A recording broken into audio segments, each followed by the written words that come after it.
최근 한국 경제는 반도체 호황으로 역대급 수출을 기록하고 있습니다. 하지만 OECD에서 발표한 충격적인 보고서가 있는데요. 바로 한국 잠재 성장률을 1.4%대로 얘기하면서 역대 최저까지 내려갔습니다.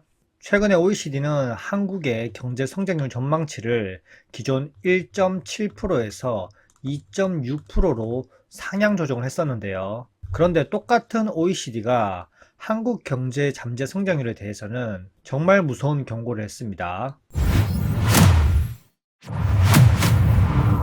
수출을 함께 보시면 작년에 1.85%, 그리고 올해 1.66%, 내년 4분기에는 1.46%로 계속 내리막길을 걷고 있습니다. OECD가 관련 수치를 제시한 이래 우리나라의 잠재 성장률 추정치가 1.5%를 하회하는 것은 이번이 처음입니다. 불과 10년 전만 해도 한국의 잠재 성장률은 3.6% 수준이었습니다. 그런데 지금은 절반 이하로 떨어졌고요. 이건 단순하게 숫자 문제가 아니라 한국 경제의 엔진 자체가 계속해서 약해지고 있다는 의미입니다. 아무리 반도체 수출 호황, 역대급 수출을 기록하더라도 한국의 성장률은 왜 계속 하락할까요? 그러면 여기에서 얘기하는 잠재 성장률은 뭘까요? 쉽게 말하면 한 나라가 물가를 자극하지 않고 지속적으로 성장할 수 있는 최대 속도입니다. 자동차 엔진의 예를 들어보겠습니다. 자동차의 현재 속도가 아니라 엔진이 낼 수 있는 최고 속도라고 보시면 되는데요. 예를 들어서 한 나라의 잠재 성장률이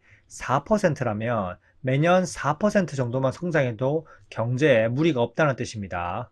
반대로 잠재 성장률이 1.5%라면 그 이상 성장하기 위해서는 빚을 늘리거나 정부가 돈을 풀거나 자산 버블이 발생해야 됩니다. 결국 잠재 성장률은 한 국가의 경제 체력을 보여주는 가장 중요한 지표 중 하나입니다. 지금 한국이 수출 호황이라도 원달러 환율이 계속해서 오르고 있는 이유 역시 한국의 미래 성장 엔진이 꺼져가고 있기 때문입니다. 성장률을 유지하기 위해서 정부가 빚을 늘리고 돈을 풀고 있는 거죠. 그럼 여기서 많은 분들이 헷갈릴 수 있습니다. OECD가 올해 경제 성장률은 2.6%로 올렸는데요. 그런데 왜 잠재 성장률은 떨어질까요? 답은 단순합니다. 현재는 반도체 엔진으로 크게 상승하고 있지만 미래 성장 능력은 여전히 약하기 때문입니다. 한국에서 반도체라는 초강력 엔진 하나가 전체 경제를 이끌고 있지만 나머지 산업들이 계속해서 고꾸라지고 있고요. 즉 당장은 반도체 수출 호황으로 한국 경제가 좋아 보이지만 장기적인 체력은 계속해서 약해지고 있다는 이야기입니다. 자, 한국 경제의 착시 효과를 일으키는 게 바로 지금 고공행진하는 원달러 환율, 그에 따라서 수출 실적이 아주 좋습니다. 그 수출 실적은 반도체가 이끌고 있고요. AI 산업 폭발과 함께 고대역폭 메모리 HBM, 그리고 AI 서버, 데이터 센터 투자, 고성능 GPU 수요가 급증하면서 한국 반도체 기업들이 엄청난 수혜를 받고 있습니다. 그래서 수출을 견인하고 있고요. 삼성전자와 SK하이닉스 주가만 봐도 알겠죠.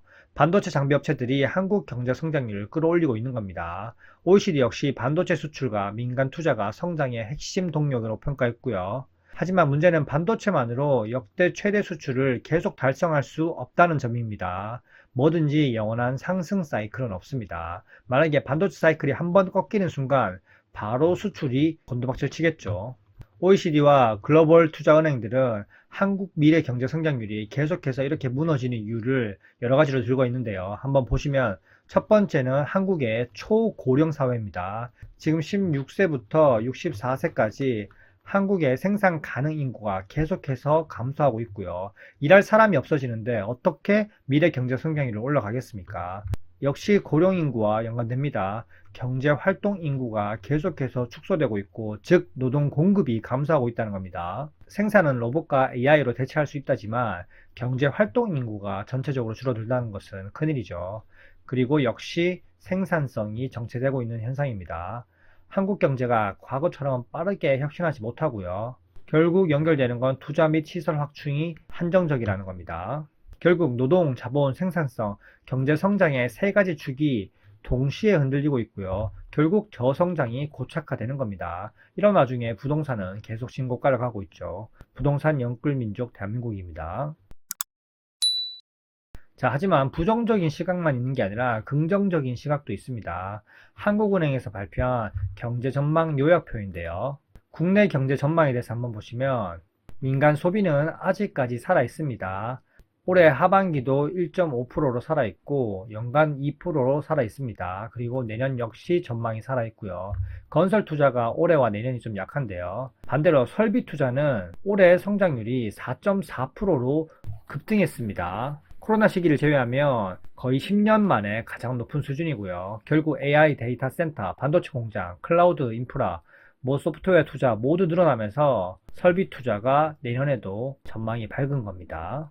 그리고 역시 반도체 수출도 내년 역시 좋을 것이라고 예상하고 있고요. 경제학적으로 결국 설비 투자가 이렇게 증가하면 잠재 성장률 상승으로 이어질 수 있습니다. 즉 앞으로 AI 혁명이 한국 경제의 새로운 성장 엔진이 될 수도 있다는 점입니다. 더 이상 수출도 안 되는 부동산, 콘크리트 건물에 영끌, 몰빵을 하면 될까요? 서울 불패는 영원할지 저도 궁금합니다. 현재 한국 경제와 증시는 반도체 슈퍼사이클의 호황을 맞고 있습니다. 하지만 장기적으로는 인구 감소 그리고 생산성 문제를 해결하지 못하면 한국 경제 성장률이 계속 낮아질 수 있습니다. 현재 반도체 호황이 한국 경제 전체의 체질 개선으로 이어지지 못하면 잠재 성장률은 OECD가 전망한 대로 계속 하락할 수 있고요.